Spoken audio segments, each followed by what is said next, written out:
You got a good night's sleep. Somebody who did not get a good night's sleep was Brian Kelly. And before we get to the picks, we have to talk about this Brian Kelly press conference. We did not get to talk about it on our reaction show last night. We were busy reacting to the game as Brian Kelly was answering questions from the reporters in Las Vegas. And he gives us one of these in every post-game press conference after these weird standalone games that he, for whatever reason, can't seem to win at LSU. I don't understand why these particular games are so vexing for him, because he wins most of the other ones. But these just, it doesn't work, and you get stuff like this. Disappointing when those guys perform and you don't get a victory. Hell yes. Hell yes. I mean, and that's what I said to the team. I said, we had some guys played their butts off tonight, and we're sitting here again. We're sitting here again talking about the same things. About not finishing when you have an opponent in a position to put them away. But what we're doing on the sideline is feeling like the game's over. And I'm so angry about it that I got to do something about it. I'm not doing a good enough job as a coach. And I got to coach him better, because it's unacceptable for us not to have found a way to win this football game. It's ridiculous. And it's crazy. I think he's still in favor of executing his team. By the way, that came after one of those games, too. That was a game he won at Notre Dame against Florida State on Labor Day. Like, maybe he needs to come down with the flu before he talks to the reporters after games like this. Andy, this is how I feel when I watch Brian Kelly have an episode. It looks like to me that he has to tell himself, how am I supposed to be feeling right now? And then he acts like that. Like, that was anger, right? And it just always seems manufactured to me. And I don't know what it is. I think he obviously is a very good coach who has won a lot of games and has done things at multiple programs. But like, I think the reason why he gets mocked so much is because whenever he illustrates a emotion of any kind, it just doesn't seem real to me. Like, did that look like he was actually seething angry, or did it look like he had to perform that he was angry to you? Most people who are angry do not have to say, I'm so angry.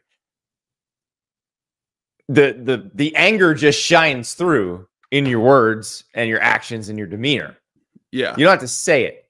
And yes, the fist pound did seem performative. I must say, though, the professionalism of whoever was holding that Channel 2 microphone, that thing did not move. Didn't move a centimeter. Also, the water bottle. What were the odds that water bottle was going to land upright?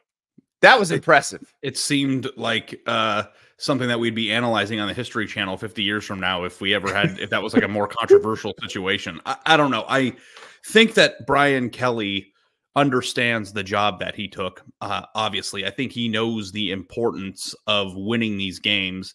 I think that he came into the game expecting that his team does that. And then when it comes up short in year 3 and you put yourself in a position where you're heading into a very difficult SEC schedule, to not finish a game that they had basically won if they had one more drive finished, I can understand why he would be very frustrated. Like, LSU did make strides. We spent 15, 20 minutes last night talking about how much USC's defense improved, and we really didn't spend that much time talking about how much LSU's defense improved. And they had a really bad defense last year, and they got some stops, and they were playing against an offense that by and large has a really good quarterback and a bunch of insanely good skill position talent players, and they had a chance to win.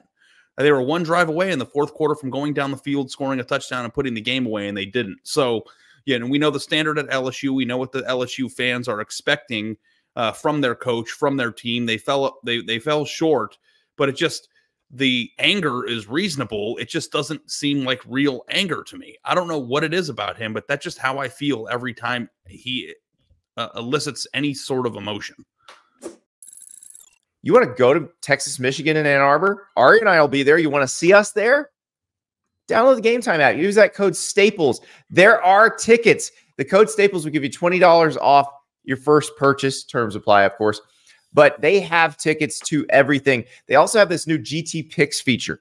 And if you're looking on the screen, you see me using it on my Game Time app, which shows you the best deals relative to the rest of the market for that game. So you can get into the Michigan-Texas game. You can get into Colorado, Nebraska, in Lincoln. You hit that GT Picks feature. It's going to tell you what the best seat is for the money right now. They got tickets to everything at Game Time. Download the app. Use the code Staples. $20 off your first purchase. Terms apply, of course. But every game you want to go to, last minute, doesn't matter. Of course, these games have been sold out for months, but you can get tickets on Game Time. So download it now and use that code Staples. Well, and he talked about how the personal fouls killed them, how he's got to do a better job coaching. He also said that Miller Moss outplayed Garrett Nussmeier, which may be true, but I don't know that I hang this one on Garrett Nussmeier, who played about as well as any LSU player played last night. Yeah, and actually came away thinking like that could be one of the two best quarterbacks that LSU has had since 2000. You know, obviously no one's surpassing Joe Burrow. I would say one of the three, since two of them won Heisman trophies. Yeah, I mean, yeah, Jaden Daniels did win a Heisman Trophy. You know, we don't need to go down the Jaden Daniels road, but that to me was a very encouraging performance, both from there. I think that, like, it is funny, Andy, because I had this thought after we hung up the stream last night. But if LSU would have won the football game, I think we would have had very similar conversation about LSU that we had about USC. Like, and that's what happens in these close games when it comes down to the final minute. Whoever wins, you know, gets the focus. But like, imagine if LSU would have won, we would be talking about their new quarterback who looks primed for stardom. We'd be talking about their highly improved defense that got a stop at the end of the game that they absolutely needed.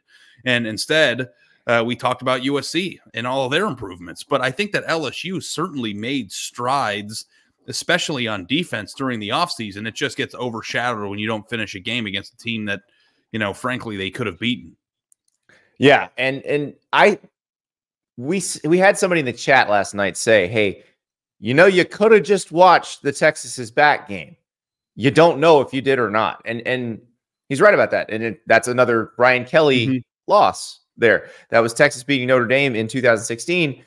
And we thought, hey, these are two good teams. Texas finally got over the hump. And Notre Dame was 4-8 and Texas was 5-7.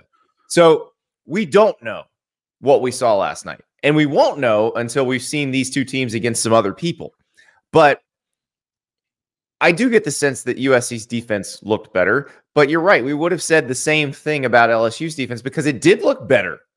It did look better. Now, it looked like they were blitzing a lot to make up for, you know, some issues they have in coverage. And Miller Moss handled that. My question is, are all the quarterbacks they play going to be able to handle that? Like, I think Jackson Dart probably will be able to. I think Jalen Milroe, we don't know yet. I think they're gonna be able to heat some people up, and it may work. Yeah, you know, the thing that I think is interesting about that we just watched 2 8-4 teams play is, you know, I do think that through the years of covering the sport, you do get a sense of teams that have pieces that are going to translate into other games. Like, we don't know if USC is going to go out and lose 4 or 5 games this year, but I can tell you right now that I'd be surprised if they did. And, you know, it's not always so much about the opponent and how good your opponent's going to be. It's what you illustrate you have on your roster and whether or not you think that can be effective.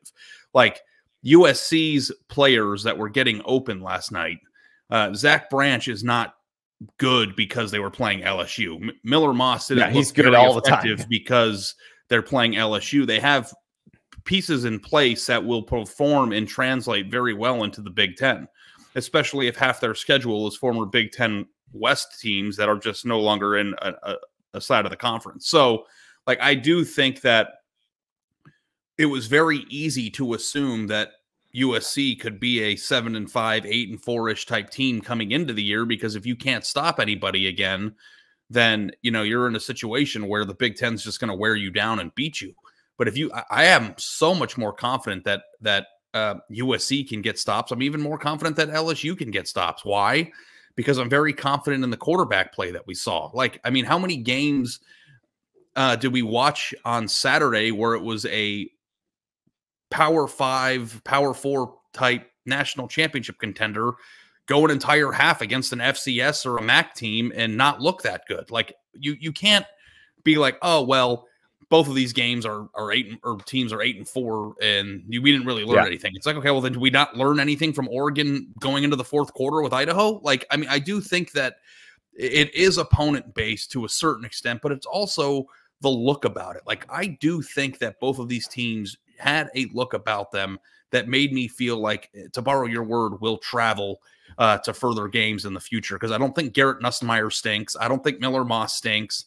I think the skill position, like Harold Perkins is one of the best defenders in college football. Hopefully he'll be able to be unleashed a little bit more this year. Like, I do think both of these teams are going to be competitive against anybody they play this year. Well, and competent quarterback play has a look to it.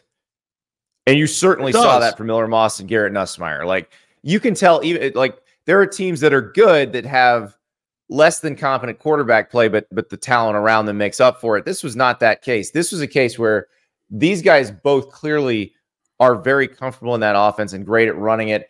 Deltona Doug with an interesting comment here. Sad LSU fan here. Kelly is a high floor, low ceiling guy, 8-4, 9-3. The bigger problem is his refusal to accept responsibility. Tired of him blaming players. Play calling fell apart in the second half. I don't know that the play calling fell apart. I think they realized John Emery is their best back.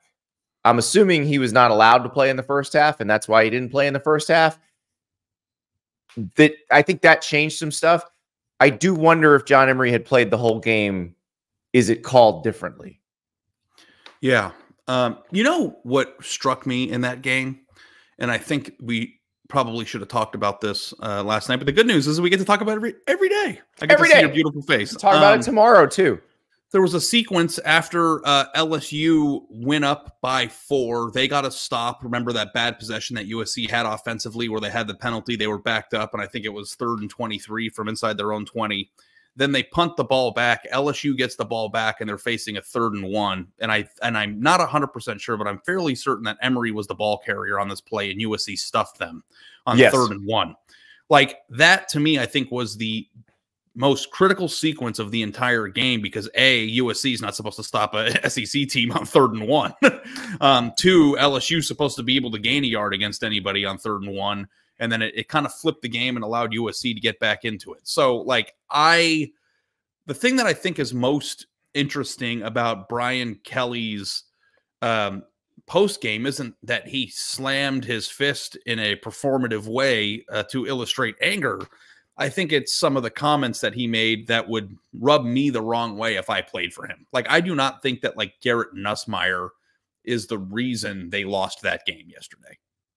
Yeah. And he's going to have to deal with that in his own locker room. And maybe that's the reason why his teams never seem to get over the hump. And we're going to find out. We were going to find out exactly what we saw as these teams transition to play in other teams. Thank you so much for watching. Just a reminder, subscribe to this channel right here so you never miss an episode of Andy Staples on 3. And oh, by the way, watch all the other great videos on the On3 Sports YouTube channel.